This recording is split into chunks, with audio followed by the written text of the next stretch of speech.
क्या हाल है दोस्तों। आज हम एक ऐसी कहानी की गहराई में उतरेंगे जो बेहद मिस्टीरियस और इमोशनल हॉरर के साथ आपको सोचने पर मजबूर कर देगी। एक ऐसी कहानी जो पूछती है कि क्या हो अगर आपका सबसे बड़ा दुख आपकी सबसे बड़ी कमजोरी बन जाए, और क्या हो अगर कोई उस कमजोरी का फायदा उठाकर किसी को वापस लाने की कोशिश करे। एक कहानी मूवी की शुरुआत होती है एक बहुत ही अजीब और डार्क सीन से, जो कहानी का टोन सेट कर देता है। हम एक रशियन कपल को देखते हैं जो एक अजीब से रिचुअल यानी एक अनुष्ठान की तैयारी में है। उनकी बातें सुनकर लगता है कि वो किसी मृत शरीर को शुद्ध करके उसमें एक नई आत्मा यानी सोल डालने की बात कर रहे हैं। ये मूवी का प्रोलॉग है जो हमें बताता है कि इस दुनिया में कुछ ऐसी ताकतें हैं जो मौत के पार जाने की कोशिश कर रही हैं। ये सीन अभी के लिए एक पहेली है, लेकिन याद रखिएगा इसका कनेक्शन हमें कहानी में बहुत आगे जाकर मिलेगा।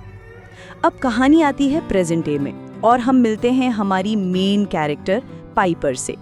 पाइपर एक जिंदा दिल लड़की है जो अपनी दोस्तों के साथ हंस खेल रही है। पाइपर की दुनिया हमसे थोड़ी अलग है क्योंकि वो पार्शियली ब्लाइंड है। वो सिर्फ धुंधले आकार और रोशनी ही महसूस कर सकती है, लेकिन ये चीज़ उसे अपनी जिंदगी को एंजॉय करने से नहीं रोकती। तभी वहाँ एंट्री होती है उसके स्टेप ब्रदर एंडी की। एंडी पाइपर को लेकर बहुत ज़्यादा प्रोटेक्टिव है, शायद उसकी कंडीशन की वजह से या शायद किसी और गहरे राज की वजह से। दोनों के बीच वो प्यारी सी नोक-झोंक है जो हर भाई बहन में होती है। और फिर वो पल आता है जो उनकी बची खुची दुनिया को भी बिखेर देता है। घर पहुंचने पर उन्हें एहसास होता है कि उनके डैड एक भयानक एक्सीडेंट में उन्हें हमेशा के लिए छोड़कर चले गए हैं। एंडी और पाइपर अब सचमुच अनाथ हो चुके हैं। उनका सपोर्ट सिस्टम, उनका घर, सब कुछ एक झटके में छिन गया। अब सिस्टम अपना काम करता है। सोशल वर्कर वेंडी उन्हें एक नई फॉस्टर मॉम लॉरा के पास भेजती है। एंडी अपनी बहन की पूरी जिम्मेदारी लेना चाहता है, लेकिन कानून के मुताबिक उसे 18 साल का होने तक इंतजार करना होगा। तब तक उन्हें लॉरा के साथ ही रहना होगा। और अब होती है एंट्री लॉरा की। लॉरा पहली नज़र में एक परफेक्ट फॉस्टर मॉम लगती है। वो सुपर एनर्जेटिक है, बहुत फ्रेंडली है, लेकिन उसकी एनर्जी में कुछ अजीब है, कुछ बनावटीपन। वो उनका स्वागत एक ज़बरदस्ती की सेल्फी करती है। यहीं से हमें पहला रेड फ्लैग मिलता है। हम मिलते हैं पॉम पॉम से, जो कि लॉरा का स्टफ्ड डॉग है जिसे वो मरा हुआ मानती है। फिर वो बड़ी ही कैजुअली बताती है कि उसकी एक बेटी थी कैथी जो पूल में डूबकर मर गई थी। जिस तरह वो ये बताती है उसमें दुख से ज़्यादा एक खालीपन है जो बहुत अनसेटलिंग लगता है। और फिर हमारी मुलाकात होती है ओलिवर से, एक छोटा लाल बालों वाला बच्चा जो एकदम चुप रहता है। हमें बताया जाता है कि कैथी की मौत के बाद से उसने बोलना बंद कर दिया है। ओलिवर का इंट्रोडक्शन सीन बहुत डिस्टर्बिंग है। वो एक बिल्ली को खाली पूल में कस के पकड़ के खड़ा है और उसकी आंखों में कोई भाव नहीं होता। उसे देखकर लॉरा डर जाती है। यहाँ सवाल उठता है, क्या वो ओलिवर से डरती है या उसके लिए डरती है? ये घर, ये लोग कुछ भी नॉर्मल नहीं है। यहाँ हर कोने में एक अजीब सी उदासी और टेंशन है। लॉरा पाइपर को अपनी मरी हुई बेटी कैथी का कमरा रहने के लिए दे देती है। आप सोचिए ये कितना अजीब होगा, किसी और की यादों से भरे कमरे में सोना। एंडी को ये सब बिल्कुल ठीक नहीं लगता और उसकी लॉरा से बहस भी हो जाती है। और अब आती है वो पहली रात जो पाइपर की जिंदगी बदल देती है। पाइपर जो देख नहीं सकती, उसके बाकी सेंसेस बहुत तेज हैं। उसे कैथी के पुराने म्यूजिक बॉक्स की एक डरावनी धुन सुनाई देती है। उसके कमरे का दरवाज़ा धीरे से खुलता है। बाथरूम से पानी टपकने की आवाज़ आती है जो अचानक एक तेज़ धार में बदल जाती है। पाइपर बुरी तरह चीख पड़ती है। एंडी पर इल्ज़ाम आता है कि उसने दरवाज़ा लॉक नहीं किया, लेकिन पाइपर जानती है ये सिर्फ एक भूल नहीं थी, उस कमरे में कोई था। और यहीं से शुरू होता है असली साइकोलॉजिकल हॉरर। डैड के फ्यूनरल का दिन आता है, लेकिन लॉरा इसे मातम के दिन की तरह नहीं बल्कि एक सेलिब्रेशन की तरह मनाती है। वो एंडी और पाइपर को ड्रिंकिंग गेम खेलने पर मजबूर करती है। ये लॉरा का एक और अजीब बिहेवियर है। शायद वो उनके दुख को कम करने की कोशिश कर रही है, या शायद वो उन्हें मैनिपुलेट कर रही है। उसी रात घर का माहौल फिर भयानक हो जाता है। ओलिवर का बिहेवियर पूरी तरह बदल जाता है। ऐसा लगता है जैसे वो कोई इंसान नहीं बल्कि कोई जानवर है जिसके अंदर कोई और ताकत आ गई हो। वो चीखता है, खुद को दीवारों से मारता है। ये एक क्लासिक पोजेशन जैसा सीन लगता है। इस पूरी अफरा तफरी में एंडी के सिर पर गहरी चोट लग जाती है। एंडी को हॉस्पिटल ले जाया जाता है। वहाँ होश में आने पर वो लॉरा को एक चौंकाने वाली बात बताता है। वो कहता है कि उसने अपने डैड की परछाई को शावर में देखा था और उन्होंने उसे चेतावनी दी कि पाइपर बारिश में मर जाएगी। यहाँ लॉरा इसे उसके दिमागी सदमे का नतीजा बताती है, क्योंकि उनके डैड की मौत भी शावर में हुई थी। लेकिन यहाँ डायरेक्टर हमें एक बहुत बड़ा क्लू दे रहा है।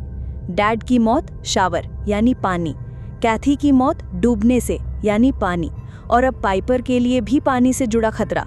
ये सब आपस में जुड़ा हुआ है। लॉरा का ऑब्सेशन पाइपर के लिए और बढ़ने लगता है। वो उसे अपनी बेटी की तरह तैयार करती है, उसे मॉम कहने के लिए कहती है। वो पाइपर के वजूद को मिटाकर उस पर कैथी की पहचान थोपने की कोशिश कर रही है। और फिर लॉरा पाइपर को उस घर के सबसे अंधेरे कोने यानी बेसमेंट में ले जाती है। वहाँ एक बड़ा सा डीप फ्रीजर रखा है। लॉरा पाइपर का हाथ पकड़कर उस फ्रीजर से छुआती है।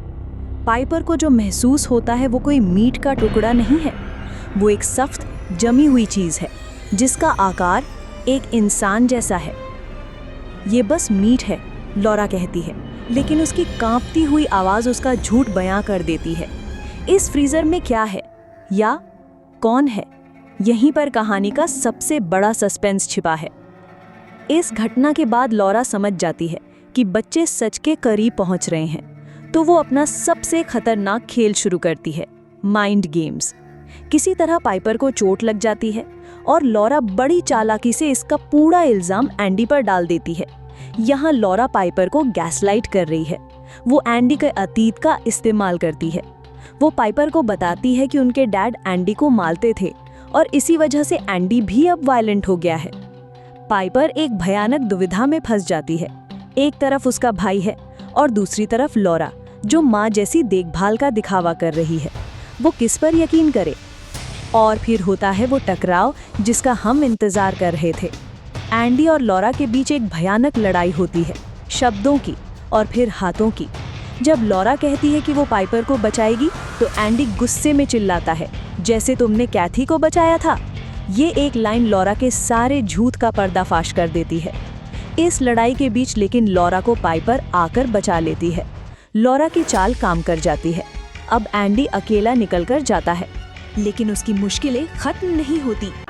एंडी सोशल वर्कर वेंडी के पास मदद के लिए जाता है, लेकिन वेंडी उसकी एक नहीं सुनती। सिस्टम की नज़र में लॉरा एक सम्मानित काउंसलर है और एंडी एक परेशान बच्चा। यहाँ हमें दिखता है कि कभी-कभी सिस्टम कैसे फेल हो जाता है।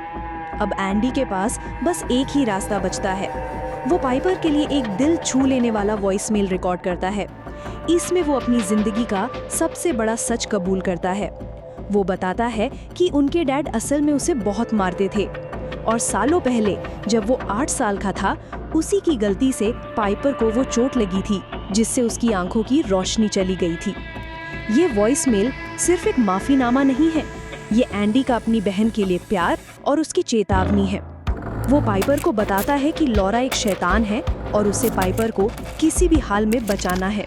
अब कहानी अपने क्लाइमैक्स पर पहुंच चुकी है। सारे मोहरे अपनी जगह पर हैं और अब होगा सच और झूठ का, जिंदगी और मौत का फाइनल फेस ऑफ।